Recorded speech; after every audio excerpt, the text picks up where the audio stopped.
Justice ने आपके हक में बयान दिया है, जो चीफ जस्टिस ने आपके हक में बयान दिया है उसको आप फैसला समझते हैं? नहीं, मैं आपको एक चीज नहीं, ये जरा गलत बात बिल्कुल, और ये इसी तरह आती है कि चीफ जस्टिस ने हमारे हक में बयान दिया। क्या बयान दिया चीफ जस्टिस? क्या बयान दिए आपने?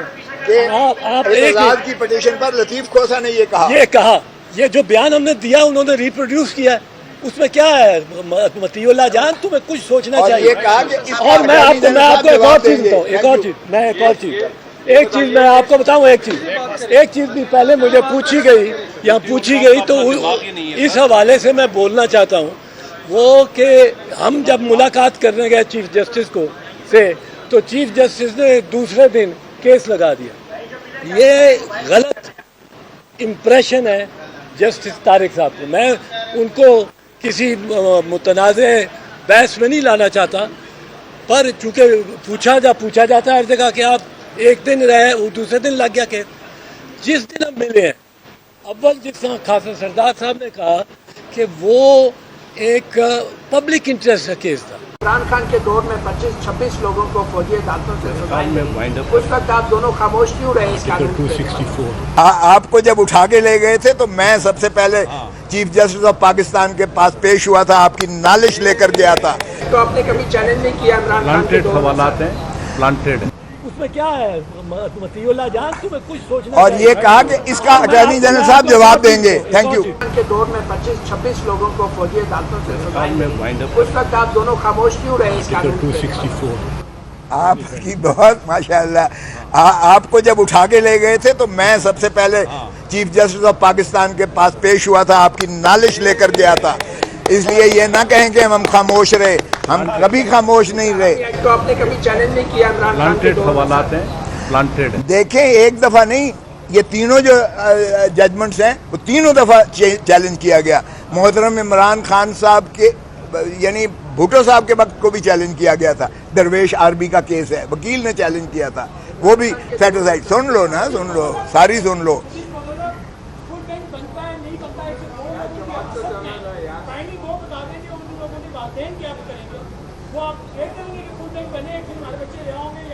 नहीं, इंशाल्लाह आप मुतमईन रहिएगा। आज चीफ जस्टिस साहब ने कहा है कि मुमकिन नहीं है फुल बेंच का बनना, और वैसे भी जब इतना पार्ट हेड हो चुका कि सारे दलाइल ख़त्म हो चुके साहिल की जानिब से, तो ये एक और तमाशा होगा कि अगर फुल बेंच बनता है तो असर नौ फिर फैसला होगा। तो ये नीयत वफाक की नज़र आ गई कि वो सिर्फ इसको तवालत देना चाहते हैं और इसको लंबा करना चाहते हैं।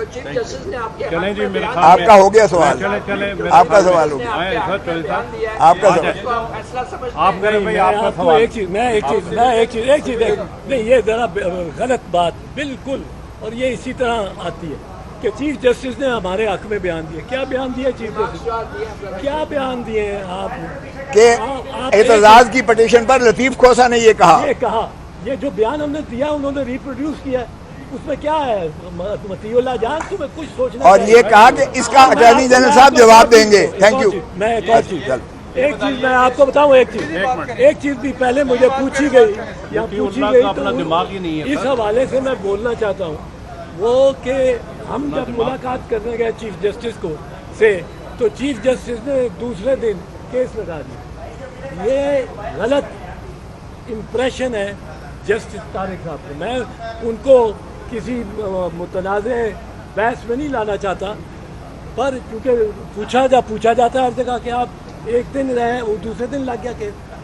जिस दिन हम मिले हैं, अव्वल जिस तरह खासा सरदार साहब ने कहा कि वो एक पब्लिक इंटरेस्ट का केस था, रफ़ाए अम्मा का केस था। मेरा केस, मुझे तो अभी तक कोई फौजी अदालत में पेश नहीं किया गया, तो मैं ना खोसा को किया गया, तो वो एक पब्लिक इंटरेस्ट केस था। मेरा कोई प्लॉट नहीं था जिसके बारे में केस था, मेरी कोई शुगर मिल नहीं थी जिसके बारे में केस था, एक पब्लिक इंटरेस्ट। दूसरा, मैं एक सीनियर एडवोकेट सुप्रीम कोर्ट हूँ। हर मरतबा जब केस जल्दी लगवाना होता है, चीफ जस्टिस को हम लाहौर हाई कोर्ट के chief justice, Sindh high court, किसी हाई कोर्ट का चीफ जस्टिस हो या सुप्रीम कोर्ट का चीफ जस्टिस, उसको मिलके एक ही तरीका है, अर्ली हियरिंग या सेम डे हियरिंग। तीसरी दरख्वास्त गुजार क्यों नहीं जा सकता? किसने रोका है दरख्वास्त गुजार को? یہ آپ یہی آپ غلط فہمیاں پیدا کر رہے ہیں. جسٹس یحییٰ آفریدی نے کیا درخواست گزار سینئر ایڈوکیٹ سپریم کورٹ نہیں رہے گا؟ کوئی اس کی ذاتی کوئی ملکیت کا مقدمہ تھا؟ اچھا آخری بات اس کے بارے میں ایک چیز بتا دوں. یہ غلط فہمی جج صاحب نے پیدا کر دی ہے کہ ہم دوسرے دن کیس لگا، ہم ملے ہفتے کے روز سیٹرڈے کو، کیس لگا تھرسڈے کے روز، 3 دن 4 دن 5ویں دن وہ چیف جسٹس صاحب نے اپنی مائنڈ اپلائی کی ہوگی، اپنے لوگوں دوستوں سے کنسلٹ کیا ہوگا. یہ نیکسٹ ڈے لگا ہی نہیں. اگر نیکسٹ ڈے بھی لگا ہوتا تو بھی تب بھی کوئی مذائقہ نہیں تھا. اس میں ہوتا ہی ہوا ہے کہ سیم ڈے آپ لگوانے کی بھی ریکویسٹ چلیں اتنی ضرورت ہی نہیں ہے کوئی اتنی. بس جی کی بات نہیں، وہ اس کو کنفیوز. اٹارنی جنرل صاحب حکومت کو پیش کرے، دوسری طرف ڈیفینس منسٹری کا پرائیویٹ وکیل پیش ہو رہا ہے، تو کیا ایسا ہو سکتا ہے؟ اور دونوں میں فرسٹ آڈینس تو اٹارنی جنرل. دیکھیں پریفرنس ہمیشہ اٹارنی جنرل کی ہوتی ہے. میں خود اٹارنی جنرل رہا ہوں. یہ ہو نہیں سکتا ہے کہ میرا جو ہے وفاقی وزیر جو ہے اس کا وکیل میرے کندھے پہ چڑھ کے کوئی اور بات کرے. یہ ان کی اپنی جو کنفیوژن ہے حکومت کے اندر، اپنی جو دراڑ ہے یا اپنے ایک فکری انتشار ہے، وہ ان سے پوچھیے گا. لیکن یہ کبھی نہیں ہوا. میں خود اٹارنی جنرل رہا ہوں. یہ نہیں ہو سکتا کہ کوئی پرائیویٹ وکیل جو ہے، وہ بھی حکومت کا کسی وزیر کا، وہ آ کر اٹارنی جنرل کے کندھے پر سوار ہو جائے. یہ کبھی ہوا نہیں ہے. سائیکو کیس ہے. اس میں ایک نہ چیز کریں. نہیں نہیں پلیز ڈونٹ ڈو دیٹ. اس میں آپ کو یہ چیز بھی یاد کروں کہ یہ basically attorney general has the first right of audience کسی بھی کیس میں، کسی دنیا میں، پارٹی دنیا میں. ساری میں عدالت اس کو پوچھتی ہے وہ خود کھڑا ہو جائے، جس طرح لیڈر دی اپوزیشن ہاؤس میں ہوتا ہے کھڑا ہو جائے. Debate has to go to ham.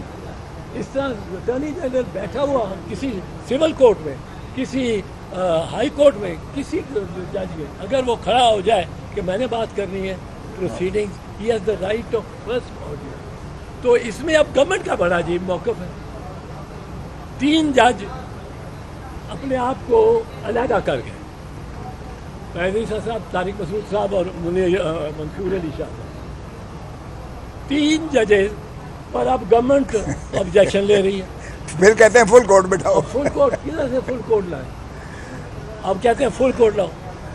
تو یہ ان کو اپنا کچھ سمجھ نہیں آ رہی. گورنمنٹ کو میں کہتا رہا ہوں کہ یہ جو فوج کو بھی اور آرمی چیف کو بھی مشورے دیتے ہیں، وہ یہی لوگ جاتے ہیں. یہ جو وزیر صاحب، یہ وکیل صاحب کھڑے ہو گئے. اب یہ جا کے مشورے on behalf of the government. Attorney general تو شریف آدمی ہے، مجھے لگتا ہے اس سے میں توقع نہیں کرتا ہوں. پر جو باقی ہیں، جو ان کے یہ لا منسٹر ہیں، جو ان کے اب ڈیفنس منسٹر ہیں، وہ چونکہ ڈیفنس کے حوالے سے ان سے تعلق رکھتے ہیں، یہ لوگ جا کے بالکل غلط مشورہ دے رہے ہیں. اور یہ فوج اور عدلیہ میں یہ درمیان ایک ٹکر چاہتے ہیں نواز شریف. وہ کہتے ہیں فوج کے حوالے کرو، یہ خود کرے گی، ان کی ٹکر ہو اور ہم راج کریں. یہ آرمی چیف کو بھی بتانا چاہیے کہ یہ فوجی عدالتیں اگر لگانی ہے تو ان کانسٹیٹیوشنل امینڈمنٹ کرو گے تو لگے گی، جیسے پہلے بھی ہوا 21 اور 23 میں. صاحب آپ کو فل کورٹ پہ اعتراض ہے؟ نہیں، ہمیں کوئی اعتراض نہیں ہے، لیکن اس وقت اعتراض ہے. اس اسٹیج پہ اتنی بحث ہو چکی ہے. آپ کیا کہتے ہیں کہ بحث ختم ہو جائے گی؟